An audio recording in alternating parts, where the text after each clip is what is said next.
Le premier jour de la semaine, Marie-Madeleine courut trouver Simon-Pierre et l'autre disciple, celui que Jésus aimait. Et elle leur dit, « On a enlevé le Seigneur de son tombeau, et nous ne savons pas où on l'a déposé. » Pierre partit donc avec l'autre disciple pour se rendre au tombeau. Ils couraient tous les deux ensemble, mais l'autre disciple courut plus vite que Pierre et arriva le premier au tombeau en se penchant et s'aperçoit que les linges sont posés à plat. Cependant, il n'entre pas. Simon-Pierre, qui le suivait, arrive à son tour. Il entre dans le tombeau, il aperçoit les linges posés à plat ainsi que le suaire qui avait entouré la tête de Jésus, non pas posé avec les linges, mais roulé à part à sa place. C'est alors qu'entra l'autre disciple, lui qui était arrivé le premier au tombeau. Il vit et il crut. Acclamons la parole de Dieu. Nous célébrons aujourd'hui la fête de l'apôtre Saint Jean. Ce n'est pas un saint comme les autres. C'est le plus jeune des apôtres et donc celui qui a vécu le plus longtemps. C'est celui dont l'Évangile dit qu'il fut le disciple bien-aimé, le disciple aimé du Seigneur. C'est celui qui lui confia sa mère, parce que lui seul, parmi tous les apôtres, a défié les Romains et les Juifs et s'est tenu au pied de la croix. C'est le disciple qui a écrit le 4e évangile et c'est aussi celui qui a écrit l'Apocalypse. Maître d'autres grands saints, Polycarpe, Saint Ignace d'Antioche. Il a souffert le martyre, bien qu'il ne soit pas mort en martyr, mais il a souffert la torture. Il y a au moins deux choses, parce qu'il y a tant de choses à propos de Saint Jean et de son évangile. Mais il y a au moins deux choses sur lesquelles je voudrais me concentrer. D'une part, il est dit que Jésus l'aimait plus que les autres, qu'il était le disciple bien-aimé. Cela apparaît clairement non seulement dans le texte que je viens de lire, mais aussi dans le récit du dernier repas. C'est quelque chose que nous souhaiterions certainement tous, être le disciple bien-aimé, le préféré, mais en réalité, ce n'est pas ce qui est important, ou ce que nous devrions souhaiter. Ce que je souhaite, et je sais que je n'y parviendrai jamais, c'est d'être le disciple qui aime le plus Jésus, celui qui l'aime le plus. Il est très significatif que Jésus ait aimé Jean le plus et qu'il ait demandé à Pierre, « M'aimes-tu plus que ceci ?» Dans le cas de Saint Jean, il était le plus jeune. Les parents, peut-être, parfois, aiment davantage l'enfant le plus faible, parce qu'ils doivent le protéger davantage. Je ne sais pas. Mais, pas toujours, le plus aimé est celui qui aime le plus. Et ce que nous devons chercher, c'est à aimer davantage et pas même à entrer dans un niveau de compétition. J'aime plus que celui-ci ou celui-là. Ce qui, d'autre part, est impossible comparé à la grande liste de saints gigantesques que l'Église contient. Mais je pense que la compétition est bonne quand elle est établie avec soi-même. Est-ce que j'aime Jésus le plus possible? Est-ce que je suis le premier dans cette course par rapport à moi-même? Est-ce que je donne à Dieu autant que je peux l'aimer?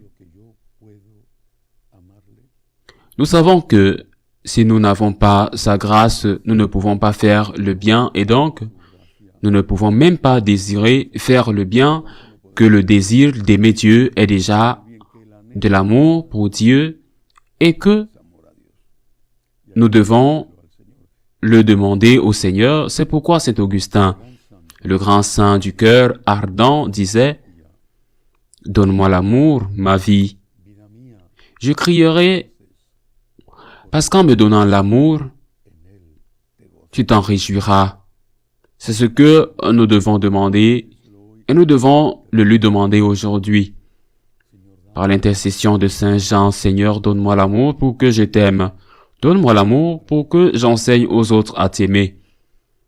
Aide-moi à comprendre chaque jour davantage la dette de gratitude que j'ai envers toi pour que je puisse enseigner aux autres cette même gratitude. Donne-moi l'amour, ma vie, dirai-je à haute voix. L'autre chose parmi les nombreuses choses que l'on pourrait souligner à propos de Saint Jean, c'est sa relation avec la Sainte Vierge. On dit que notre Seigneur a confié l'Église à Pierre. En Espagne, nous disons que Saint Jacques, le frère Zébédée, lui a donné l'Espagne avec Saint Jean. Et que à Saint Jean, le Christ lui a donné la Sainte Vierge. Les deux frères Jacques et Jean étaient ambitieux et leur mère l'était encore plus.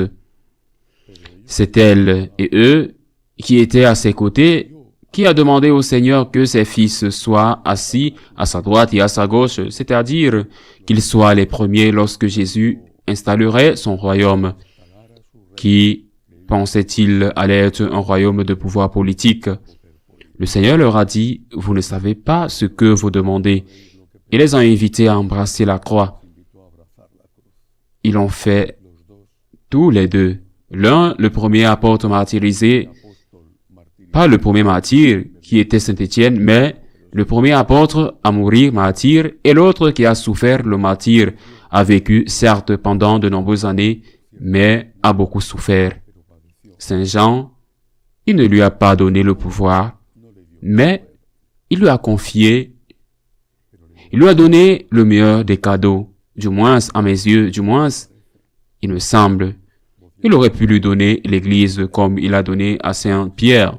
Peut-être qu'il était trop jeune et Jésus savait que, étant si jeune, il ne pouvait pas diriger quand il n'était pas là. Le groupe, pas facile parfois, de ses disciples. Il lui a donné la Vierge. Et c'est ce que nous aussi, nous devons demander au Seigneur. Donne-moi l'amour, ma vie, dirai-je, haut et fort, et laisse-moi m'occuper de ta mère. Il aspire, Jésus aspire à ce que quelqu'un prenne soin de sa mère, la défende, la réconforte. La première chose que nous devons faire, si nous voulons aimer Marie, et en fait, vouloir l'aimer, c'est déjà l'aimer. La première chose que nous devons faire, c'est de ne pas offenser son fils. L'amour de la mère n'est pas compatible avec l'offense au fils. La mère ne sera pas heureuse, peu importe le nombre de prières que nous faisons chaque fois que nous offensons son fils. Parce que l'épée avec laquelle nous transperçons le cœur de son Fils transperce aussi son cœur immaculé. Aujourd'hui donc, en cette fête de Saint Jean, l'apôtre le bien-aimé, celui qui a reçu le don de s'occuper de la Vierge, celui qui a écrit dans l'Apocalypse la belle histoire dans laquelle la Vierge est persécutée par le diable, mais sauvée à la fin. Demandons au Seigneur ces deux dons par l'intercession de cet apôtre. Seigneur, aide-moi à t'aimer chaque jour davantage. De tout mon cœur, Seigneur, donne-moi le don de pouvoir soigner et défendre ta mère. Ainsi soit-il.